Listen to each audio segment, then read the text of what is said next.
I got to share my screen. Yeah, in just a second here. So welcome everyone to our second to last AI in Action at WCU webinar for the spring 2025 semester. My name is Dr. Tom Pantasis, and since everyone's using my link, my name is showing up 3 times in this recording. That's triple trouble. Yes. I want to thank you for being here with us today, either in person or if you're watching this recording after the fact. We appreciate that you're taking some time out of your busy schedule to learn more about AI in different education contexts. I also want to take this instance to say thank you to our presenter today, Dr. Joby Hilliker, for sharing some of his wisdom and experience with us. Um, Before we get started, I just want to remind everyone that we have one more webinar next week from Dan Forbes on a very similar topic, AI assessment and academic integrity. And all of the recordings from this past semester are available on our blog. I'll put that link in the chat so you can check out any of the previous ones that you missed and might be interested in.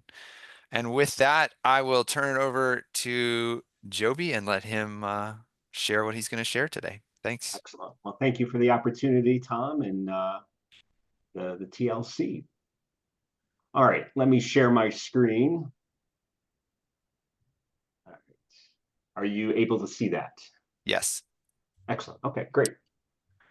All right. For those of you who don't know me, that's what I look like. A couple years younger. I am a meteorologist in the Department of Earth and Space Sciences.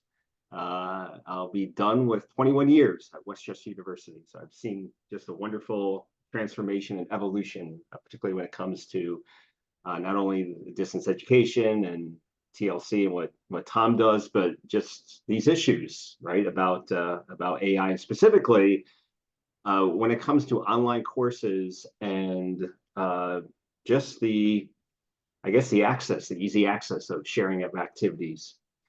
I teach meteorology. I also do a little data analysis. I teach a course, but most relevant to this particular webinar, well, I teach meteorology at 3 different levels from gen ed to advanced there. Most relevant is what I have there in yellow. So I do teach 170, which is your gen ed intro to meteorology at different modes.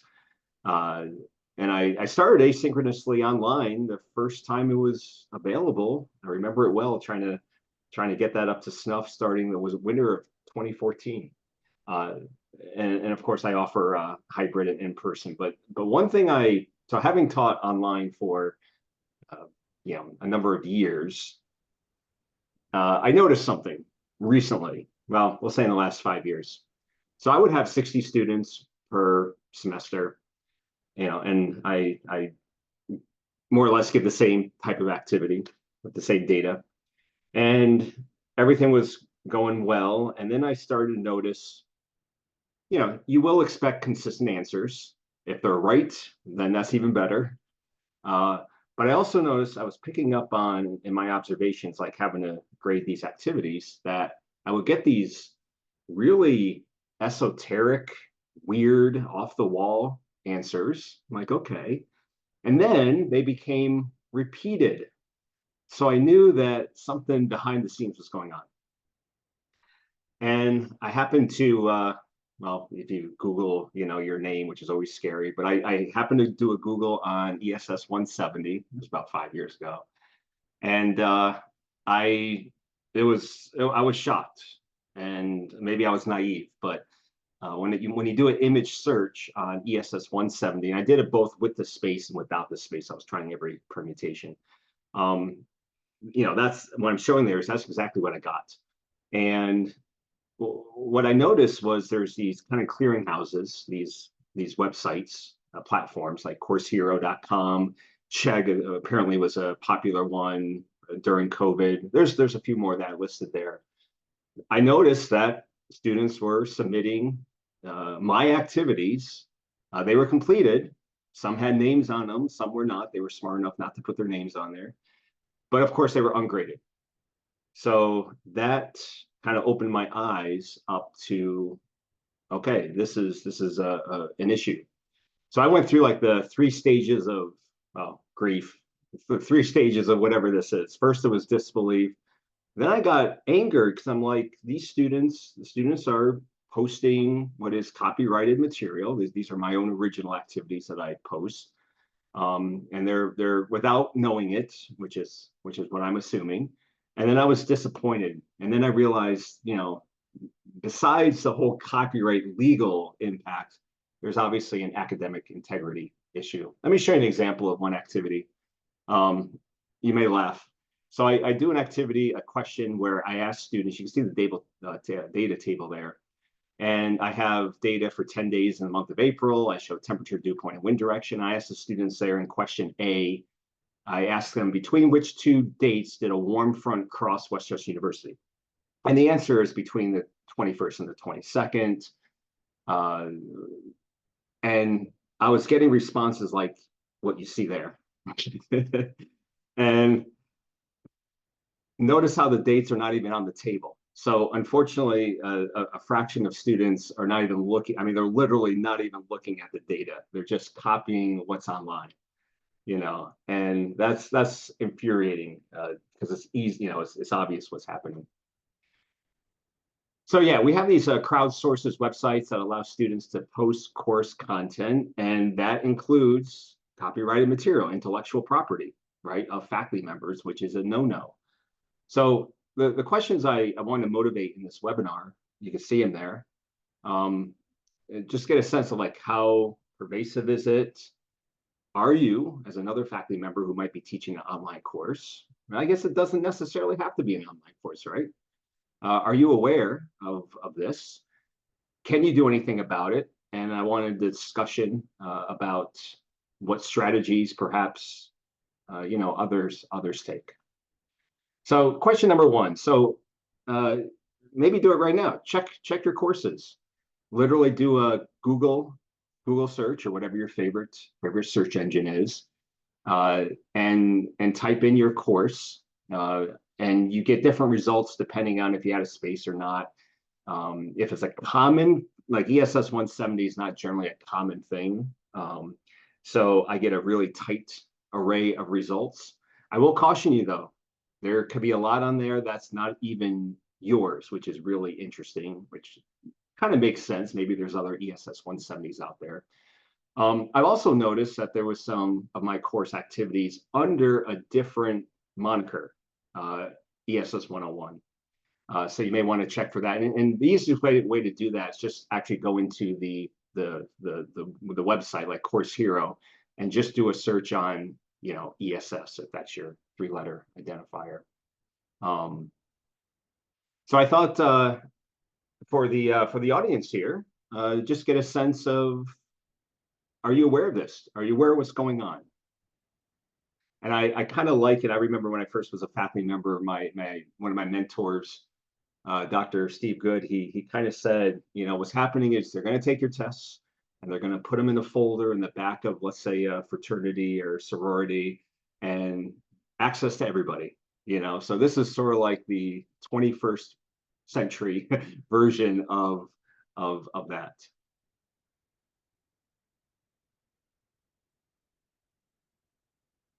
Now, if you are identifying things, activities that are yours, that are out there, so many issues related to this. One thing, the question I asked is immediately, well, can I do anything about this? And I guess I have a two kind of pronged strategy. The first is more of an immediate impact. Yes, you could do something about it, which would be to remove what's already on there. Okay. Now, I understand it could be a little bit of a game of whack-a-mole, right? Am I doing this every semester, right? What I found was I had about 40 activities, probably in total 50 if you include all the, a lot of them were repeated, a lot of them had different data. But I did some digging, and each of those websites, they have to, by law, they have to have the option for the user, that's us, to submit a copyright infringement takedown, which is a DMCI or CA, digital millennial something violation, copyright. And let me show you an example here of what one looks like.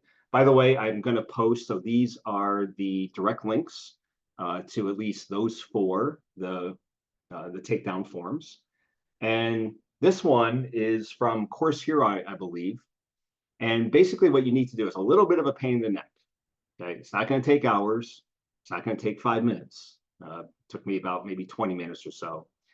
You are limited up to 50, but what you need to do is you need to copy and paste. You have to find the activity and then copy and paste the URL and put it right there. And then it's always, I guess, prudent to add, hey, this is activity number 1 of ESS 170, but you do have to actually specify the exact URL. Okay. And I got to tell you, most of them, they were really responsive. I got an email, thank you so much. And then 2 hours later, they're all gone, right? Study pool, though, it did take, I was a little concerned there. It did take a couple of submissions and it did take a week. But now that I do a search on ESS 170, they're all gone. So at least that, it took about 5 years, but I kind of expunged would probably be a good word there, those activities. Now, I kind of alluded to whack-a-mole. So yes, I'm thinking, well, it's quite possible that the students will just re-upload and you're going to have to do this every semester. Well, I kind of did this brute force, I guess it was maybe a year ago. And I got to say, I haven't seen any kind of creep back in. So it's effective. So what I did now, kind of talking with other faculty about this, myself, I added 2 things to my syllabus now to try to cut the root out. And this is specifically to my academic integrity section. So I added one basically saying, kind of cautioning the students, hey, if you copy something that's online, and if I know that something is amiss, that is academic violation, right? That is not your original activity. So that's grounds for a 0 and perhaps worse. And then you can see the second one there I added, where I guess as a warning, it's a caution to say, hey, this stuff is copyrighted. It's called IP, intellectual property.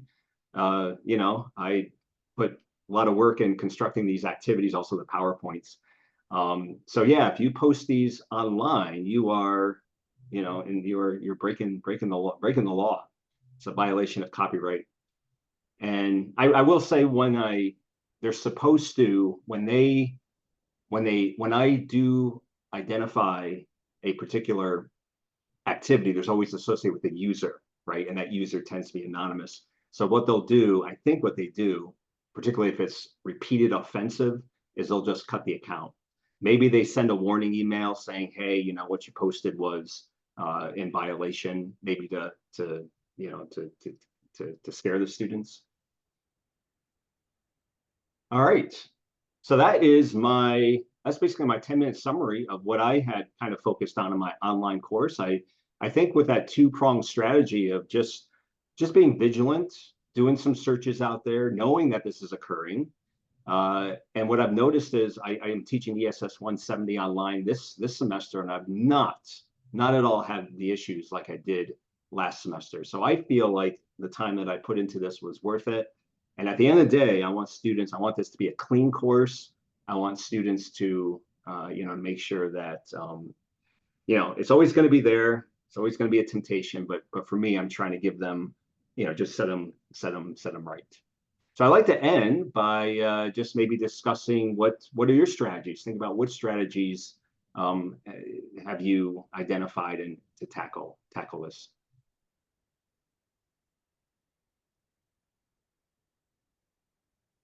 I haven't had problems with this, and it's the first I'm hearing about it. And so that was interesting, but I don't really have ideas to put out there. Yeah. No, thank you for sharing. Yeah. So forgive me if I'm being dense, but so the work that's up there, students have uploaded? Yeah. So back in the day, like with Chegg, for example, it's these websites, as I understand it, I could be wrong, that they're basically the mission of them is to have a portal in which students share materials very generically to improve student learning. I think that's their mission, and that's a very laudable mission, right? But I think it's, with that accessibility, they also encourage students to upload. And there's always like, if you upload 10, and by the way, a lot of these are subscription based, so students have to pay money. I did notice with one of them, I forget which one, where if you submit 10, you get free access. So I think what might be happening is, okay, let me just upload everything and anything, and I will get free access to maybe something else. Interesting. Well, and I would think that some of these companies now wanted to get content that they know is coming from somewhere to help feed the AI models. Yeah. Mm-hmm. Interesting. Yeah, and this certainly, with kind of maybe broaden out the scope to this. So this was pretty specific, and but this comes into more of a trust issue, academic integrity issue, and just with AI, like nowadays with obviously ChatGPT, students can now, and I've done it myself. I put in my own course activities, right, and ChatGPT gives me decently good results, right? That's really easy to do. That's very tempting to do, and this obviously, Tom, with the whole webinar comes into, using artificial intelligence to enhance your learning, and so yeah, so we've entered a stage where, as an online professor, since you can't monitor what's going on with them using ChatGPT and CourseHero, the real thought process is us as professors is how can we, I don't want to say prevent it, because I that's going to be tough, but to really instill with them good values, the importance of originality, right? That balance. Mhm. Yeah. I guess, this is how I address it more broadly, which is a couple things. So I use the red, yellow, green system, you know about that.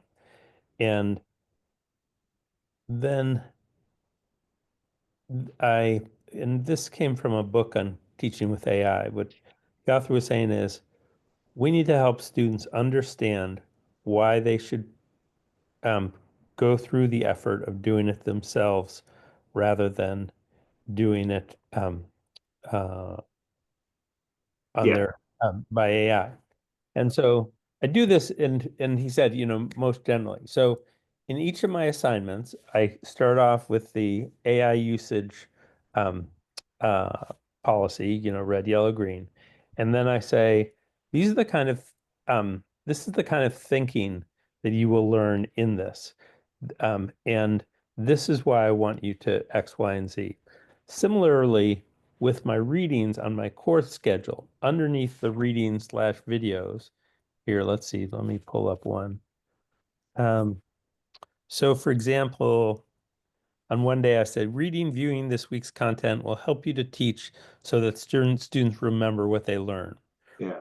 This week's content will help you prepare students to do higher order thinking, setting the foundations for them to have greater options in life. So, ultimately, I feel like if they want to have AI do all their work through university, they really can do that.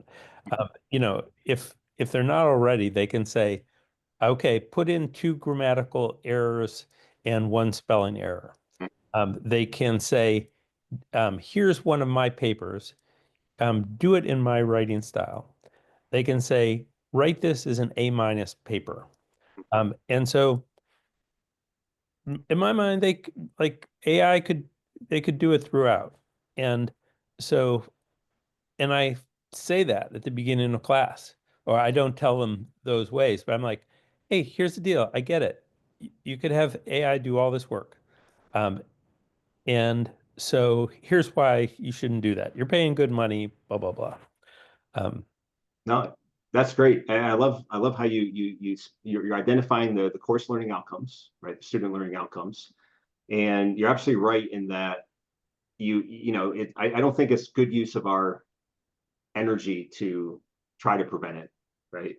But I think it's this convincing that yes, you can do it, but at the end, if you want to be of value in grad school, if you want to be of value to your employer, these are still the fundamental skills that you need to have in Yeah. order to be successful. Yeah. Yeah, I think, yep, yep. I was thinking also about, I mean, I love math, and the evolution going from the abacus to the slide rule to the TI calculator. It's like division, right? Used to be done all those methods, and now students, right, use their cell phone to do a division. And I wonder, we're not preventing students from using a calculator, right? Calculators are useful, but I wonder if they had the same conversations when calculators became prevalent. It's like, you know what? Nope, we don't like the calculators. We want students to be able to do long division because there's value in long division, right? Yeah. Is there value in long division? Being able to do it by hand today? Like, is that actually something students need to know? Well, okay, what I think there's value in is number sense. Does this number make sense? Um, Mental math, some of that. I haven't done a long division problem in decades, right? Decades. Yeah. But but um, I've done some stuff on spreadsheets. So, my The daughter, ability to look at something and go, wait, does that make sense? Mhm. yeah, Right? yeah, Yeah. I forget, earlier today I was doing some multiplication in my head that was quick and dirty. I have a daughter who has a math disability, and for her, really, the difference between 5,000 and 50, like she doesn't really understand the difference between 5,000 and $50,000. And um, she wants to start her own dog walking business. She can't do that if you don't have if you don't have number sense. I mean, that's a very elemental example, but I think um, you can make a case that that number sense, it has to be there. Yep, yep, yep. And again, that goes to your point of this broader, right? Mhm. Yep. Hey, forgive me. I'm not really prepared for my 325 class. And so even though I'm the only participant, I think I have to hop off. Um, really, um, Tom and Tom, this is just Tom. Um, Sounds It's good all there, Tom. Tom. Coming from Tom, I just want to say, Tom's, thank you so much for sharing. I appreciate your time and your contribution. Yeah, yeah. Thank you so much for sharing. Have a great day. Yep, you too. Bye-bye. Did you have another slide? I think I'm done. That was everything? Yep, this is Yeah. where if you have any additional content Yeah. to Do you want to supplement stop the sharing webinar, and I'll show you a couple beautiful. things? Okay, Just based great. on what I was hearing here. I have so much, so much. But can you read that quote? Is that big enough for you? Yep. I think that's a very entertaining way to kind of think about the fact that these things make mistakes. And I saw this explanation from Punya Mishra, who is one of the guys that did the TPAC framework, a technological, pedagogical, and content knowledge framework. But it comes off a Microsoft study. And basically what it's saying is if you want to be good with AI, you not only need to have like strong AI skills and content knowledge, but you also have to have like disciplinary expertise as well. And that's that upper right quadrant where you're good in both spaces because your disciplinary knowledge, so in your case, meteorology, allows you to find the mistakes that the AI is going to make and correct them, or Good take point. the AI's generalness and like boost it. So if you have expertise in both those spaces, that's the like sweet spot. Now, if you come down to that expert's advantage, you're still okay in that space because you have all these frameworks and experience that you can draw on to learn more about AI, to get yourself up to that dual expertise challenge. But if we think about our students, they're not in those categories. They're on the other side. If they have good AI knowledge, but low disciplinary knowledge. They know the AI makes a mistake, but they don't have the skills yet to be able to really pick them out. And the students in the low and low, that's just trouble because they don't know Mhm. AI makes mistakes and they don't have the disciplinary expertise either. And so they're turning in to your example, right? They're using these examples. They're not even looking at them and giving you wrong answers. Yeah. Um, What, so it's sort of like what you don't know, what you don't know, yeah, that whole expression. exactly, exactly. Yeah. So there is this like still this real need for students to not offload their thinking and their learning to these AI tools. But the challenge is, I think, in the way we have structured education to be so grade dependent that it's become so transactional with students that they're like, why wouldn't I just use this thing to get the grade? Mm. Instead of creating structures that help students learn and pull back on some of the grade Yeah, piece. yeah, yeah. Does this then tie into mastery grading? Well, so the I'm just going to use the term ungrading because there's a whole set of Yeah. different types of grading that fits under that umbrella. It does. Yeah. Those types of grading processes do pull back the stress levels a little bit because it's more about, can you show to me that you have learned the things? It's not, and typically it's done in iterative process. Like you have to do it more than once rather than like, hey, I took the test and I'm fine. Yeah, yeah, yeah. Um, Great. Okay. so yeah. No, it's great. Yeah, yeah. No, I like how I love that those two axes there and figure out where you are. Yeah, it was a helpful frame for thinking about expertise and also still putting value on our disciplinary content knowledge aspects. Mhm. Mhm. So Yeah. Great. No, thank you for sharing, Tom. yeah, no problem. All right.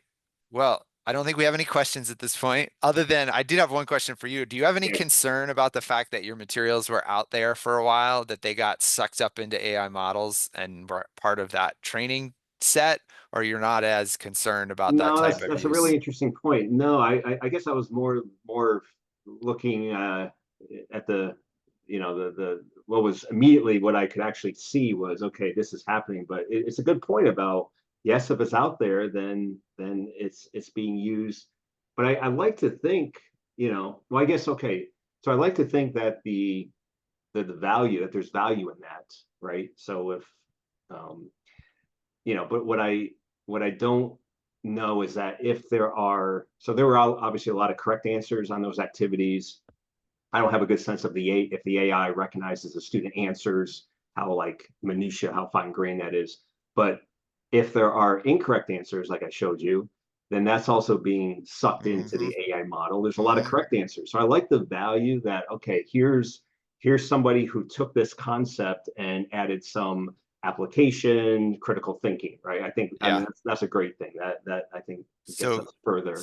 there is a document from a scientific study that was in the 2-column format in a PDF, like old school PDF, and some sort of scan of it picked up a word in the one column and a word in another column and combined them to turn it into a scientific term That's that funny. AI thinks is a term and keeps Yeah. telling people is a term when in fact it's like a mistake. But Yeah. because it got caught in that and then the AI learned on it, Yeah. like they're having a really tough time of getting people to be like, no, this is not Yeah. actually a scientific thing.